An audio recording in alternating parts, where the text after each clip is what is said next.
The end of the world doesn't start with a scream. It starts with a light so bright it erases your shadow. You are standing in the parking lot of a mid-sized suburban grocery store. It's a Tuesday, 10 a.m. The sun is out, but suddenly the sky is ripped open by a flash that makes the sun look like a dying candle. It is silent. That is the part the movies get wrong.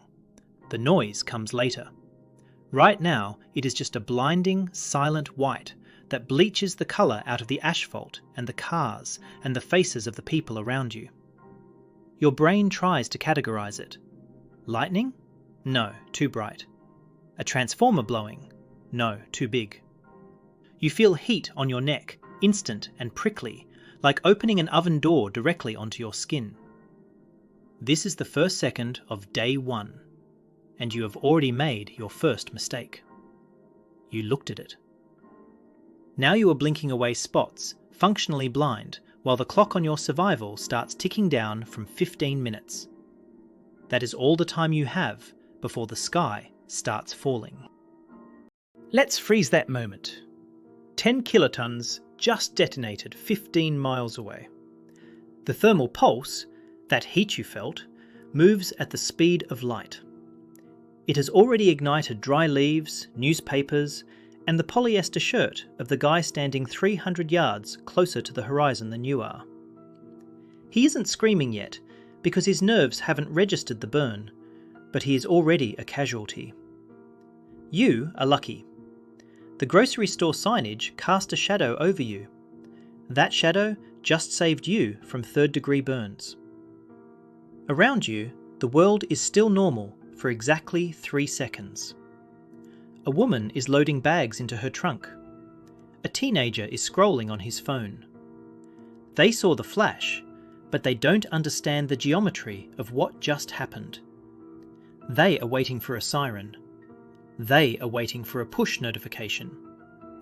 They are frozen in the normalcy bias, assuming that if something this big happened, someone in charge would tell them what to do. But there is no one in charge anymore. The chain of command just evaporated. Most people die in this phase, not from the bomb, but from curiosity. They walk to the window. They step out of the car to get a better look. This is a tactical failure. If you see a flash that outshines the sun, you do not look. You drop. You get behind cover. You maximize the density of materials between you and the source. But in our scenario, the town is paralysed. The flash blindness affects everyone looking toward the epicenter. Retinas are bleached. You are rubbing your eyes, trying to clear the purple spots, and you hear the first sounds of confusion. Car horns. People asking, "What was that?" This is the delay between the speed of light and the speed of sound. The blast wave is coming. It is travelling at roughly 1,000 feet per second.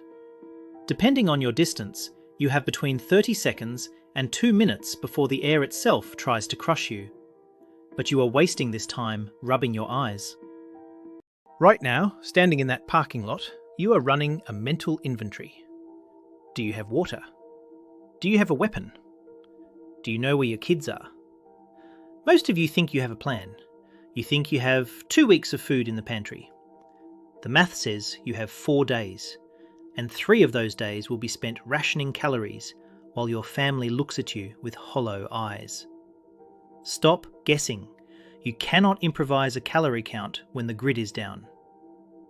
I built a tool to fix this. Go to protocolsurvival.com. Use the calculator. It gives you a brutal, honest survival score based on your actual inventory, not your optimism. It is free to try.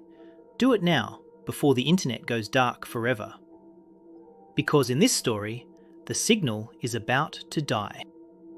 Back to the parking lot. You are still blinking. You reach for your phone to check the news. The screen is black. You press the side button. Nothing. You look around. The street lights have gone dark. The hum of the grocery store refrigeration units has cut out. The silence is heavy.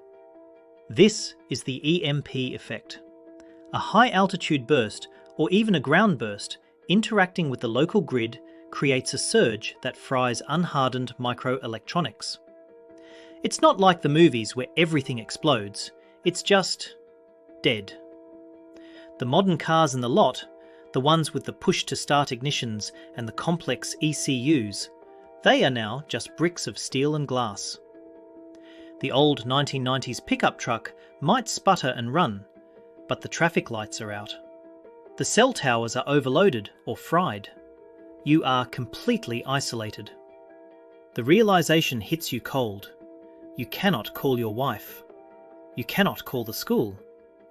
You are 5 miles from home, on foot, in a town that is about to realize there are no laws. Let's talk about what just happened to the town's nervous system. The EMP moves at the speed of light, arriving before the blast. SCADA systems, the computers that control water treatment and power distribution, are incredibly sensitive. They operate on low voltage. The surge induced by the gamma radiation fried the logic boards at the municipal water plant. The pumps have stopped. The water pressure in the pipes is currently holding, but it's a finite resource. Once people start panic filling their bathtubs, that pressure drops to 0.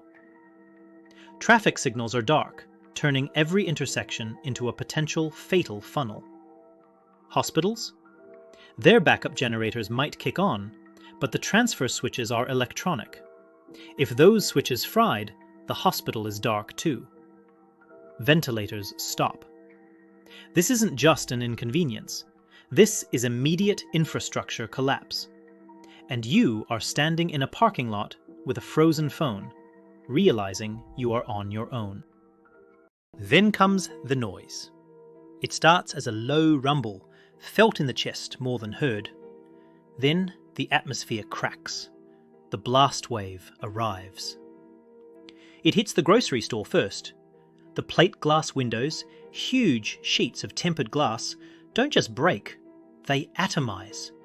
They become a wall of invisible shotgun pellets flying at 100 miles an hour. The people standing near the entrance, looking out, they are shredded. You are behind a car. The pressure wave hits you like a physical punch. It knocks the wind out of you. Car alarms that survived the EMP start screaming due to the vibration. The air is sucked out of the lot, then rushes back in. Dust, debris, loose shopping carts, everything becomes a projectile. The sound is deafening, a crack that makes your ears ring with a high-pitched whine that won't go away for days. You curl into a ball. This is the duck and cover reality. It's not about avoiding the nuke, it's about not getting decapitated by a flying stop sign. Get up, check yourself. Adrenaline is a liar. It masks pain. You might have a shard of glass in your thigh and not feel it until you try to run. Look at your hands. Look at your legs. Now look around. The parking lot is a war zone. People are screaming now. The silence is gone. The guy who is near the window is bleeding out. The instinct is to help. You want to be the hero, but you have to make a cold, hard calculation. You have a family 5 miles away. Every minute you spend applying a tourniquet to a stranger is a minute your own children are unprotected. This is the harsh math of survival. Triage isn't about saving everyone. It's about allocating resources. And right now, you are the only resource your family has. You have to move. The blast wave has passed, but the fallout is on the way. You have maybe 30 minutes before the radioactive particles start raining down. If you are caught outside when that happens, you are dead. You just don't know it yet. You start running, your car is dead, the ECU is fried. You grab your get-home bag from the trunk, if you are smart enough to pack one. If not, you are running in loafers and a suit jacket. The streets are chaos. Cars that survived the EMP are slamming into cars that didn't. Intersections are gridlocked piles of steel. People are getting out of their vehicles, confused, angry. They are blocking the roads. You see a police cruiser.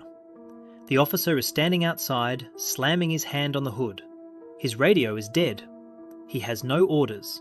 He has no intel. He is just a guy with a gun and a badge who is just as scared as you are. You see people looting the pharmacy already. It took less than 10 minutes. They aren't taking medicine. They are taking painkillers and diapers. You keep moving. You stick to the tree line off the main road. You are a ghost. You don't make eye contact. Eye contact invites conversation. Conversation costs time. Time is life. I know what you're thinking. The National Guard will come. FEMA has a plan. Let me dismantle that hope right now. In a full-scale nuclear exchange, the National Guard is not coming to your subdivision. They are being deployed to secure continuity of government sites, major supply depots, and critical infrastructure that you don't have access to. They are protecting the grid's backbone, not your cul-de-sac. Furthermore, with the EMP effects, their mobilization is crippled. Their trucks might run, but their comms are degraded. The roads are blocked by thousands of civilian cars. No one is coming to clear Main Street. The rescue helicopters? They are grounded due to radiation concerns. You are looking at the sky expecting a savior. The only thing falling from the sky today is death. The government's plan for you in this scenario is written on a single sheet of paper. Shelter in place. That is code for, you are on your own, good luck. Accept this. The sooner you accept that no help is coming, the sooner you start saving yourself. You make it home. Your lungs are burning. You burst through the front door. The house is dark. The power is out. Your wife is in the kitchen, clutching the kids. She looks at you, terrified. The TV doesn't work, she says. My phone is dead. You don't have time to explain the physics of an EMP. You ask the only question that matters. Did you fill the tub? She shakes her head. She didn't know. You run to the bathroom. You turn the tap. The water pressure is weak, spitting air. The municipal pumps have failed. You get maybe 3 gallons of brown, sputtering water before it stops completely. That's it. That is your water supply for a family of 4. 3 gallons. FEMA recommends 1 gallon per person per day. You have less than a day's worth. And you have to stay inside for 2 weeks. The guilt hits you harder than the blast wave. You failed to prep the most basic resource. Now look at your daughter. She's asking for a juice box. You have to tell her no. It's been 45 minutes since the flash. You look out the window, carefully, from the side. The sky in the distance is darkening. It looks like a thunderstorm, but the clouds are wrong. They are mushrooming, spreading out, carrying tons of pulverized earth, concrete, and radioactive isotopes. The wind is pushing it right toward you. Then the particles start to fall. It looks like ash from a campfire or dirty snow. It lands on your driveway. It lands on the roof. It is silent. There is no sizzling sound, just soft grey flakes. This is the fallout. Each of those particles is emitting gamma radiation. It's like millions of tiny X-ray machines turned on full blast, sitting on your shingles. The radiation levels outside are spiking. 100 Röntgens per hour, then 300, then 500.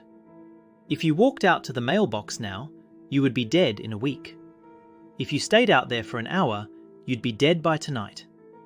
The house is your only shield, but your house is made of wood and drywall. Gamma rays go through wood like light goes through glass. You need mass. You need geometry. The attic is a death trap. The fallout settles on the roof, radiating right through the shingles. The living room is dangerous.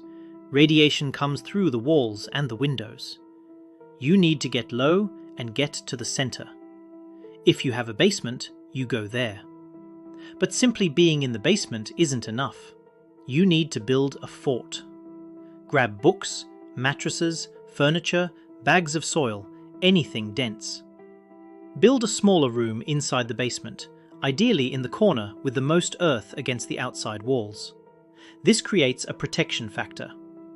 Outside, the protection factor is 1. Inside a standard house, it's maybe 4. In a basement corner, it's 10 or 20. Inside your fortress of books and mattresses, you might get it to 40 or 50. That means you are receiving 1/50th of the radiation dose. That is the difference between vomiting blood tomorrow and surviving to see next month. Do not tape the windows with plastic. That is for chemical warfare. It does nothing for gamma radiation. Move mass, move heavy things, now. Night falls, but it's not a normal night. There are no streetlights, no city glow reflecting off the clouds. It is pitch black, the kind of black that hurts your eyes. You are huddled in your basement fort. The kids are crying softly. They are hot. The ventilation is poor, but you can't open a window because the fallout is piling up on the sill. The air grows stale. It smells of sweat and fear. Then you hear it. Footsteps on your porch. Someone is trying the door handle. It's locked. Then a knock. Desperate. "Please," a voice says. "I saw you go in. I have kids. Please let us in." This is the hardest test of day 1. It's a neighbour. Maybe the guy you borrowed a lawnmower from. He didn't prep. He has nowhere to go. If you open that door, you break your seal. You let the radiation in. You let a frantic, irradiated family into your limited space. You consume your 3 gallons of water twice as fast. You look at your wife. She is shaking her head, tears streaming down her face. You have to stay silent. You have to let them knock until they stop. Let's talk about the ugly reality of sheltering. You are locked in a room for 24 to 72 hours minimum. Biological functions do not stop.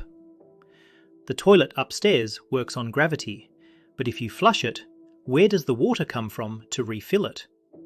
And do you want to leave the safety of the basement to go to the bathroom? No. You need a bucket.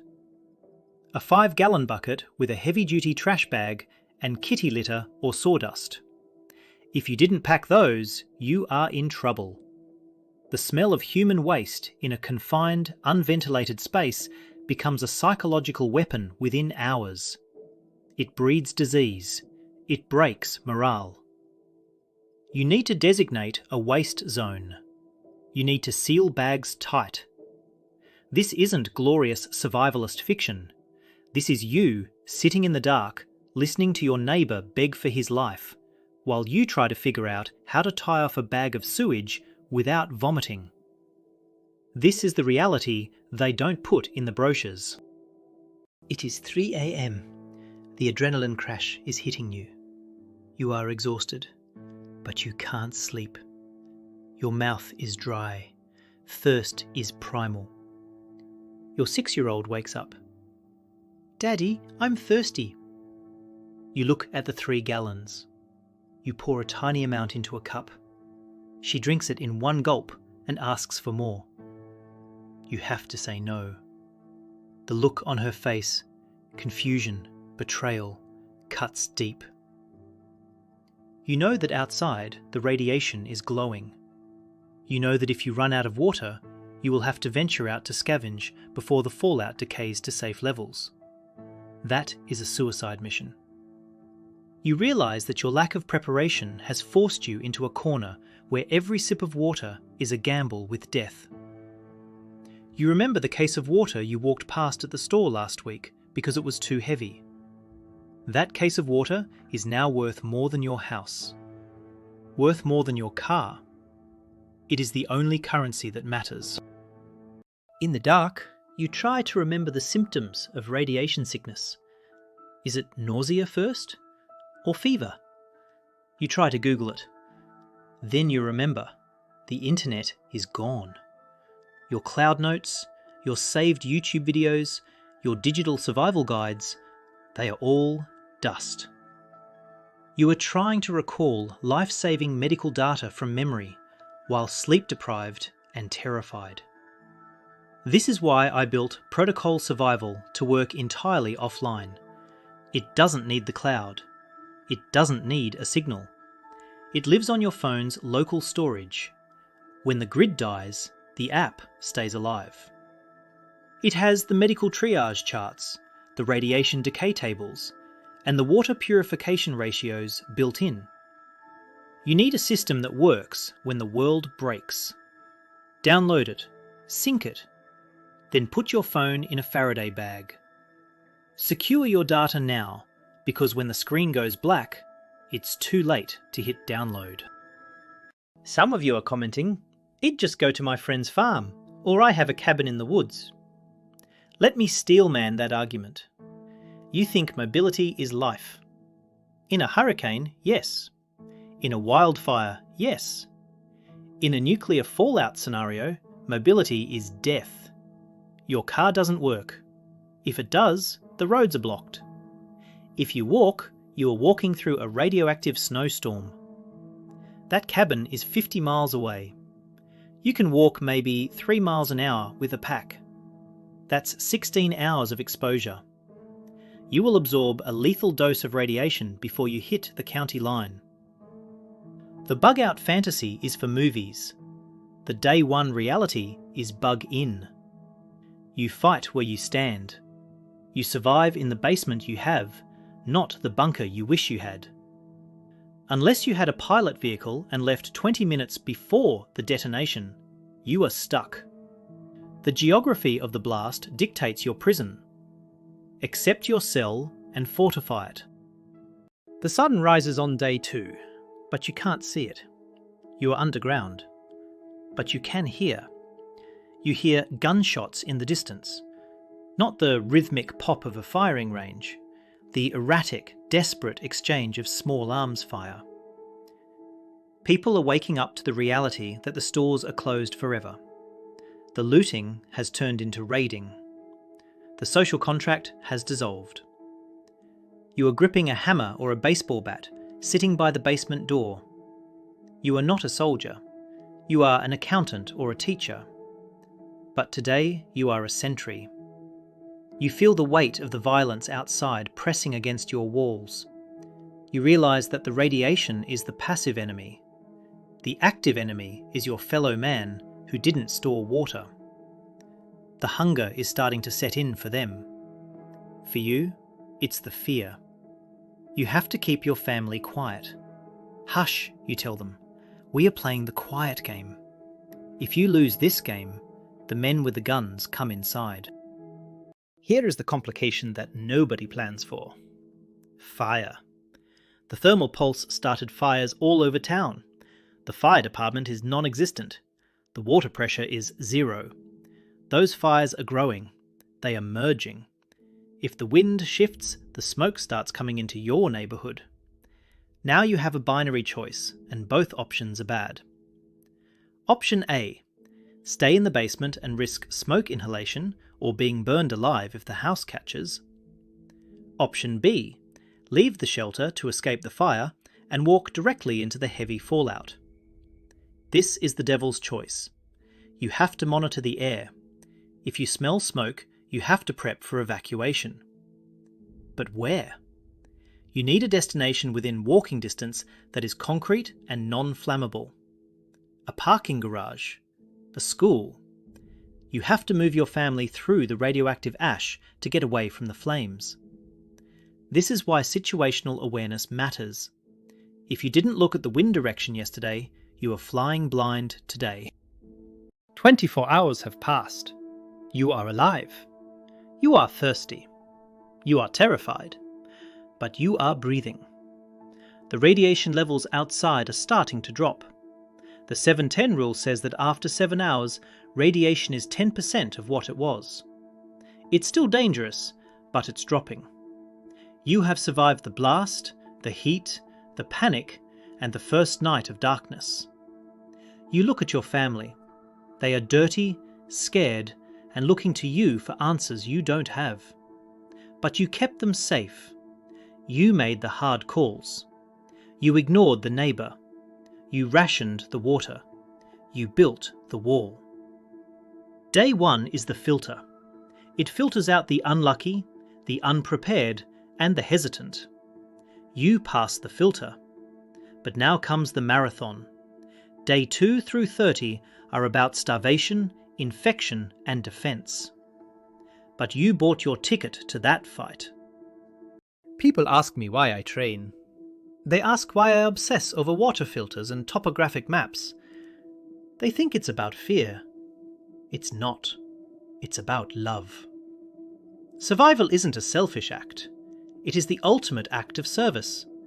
It is the ability to look your child in the eye when the world burns and say, "I have this. We are okay." The grid isn't what keeps the lights on. It's what keeps the monsters out. When the grid fails, you become the light. You become the barrier. The curriculum isn't about hoarding beans. It's about hardening your mind so that when the silent flash comes, you don't freeze. You move. Stay safe. Stay dangerous.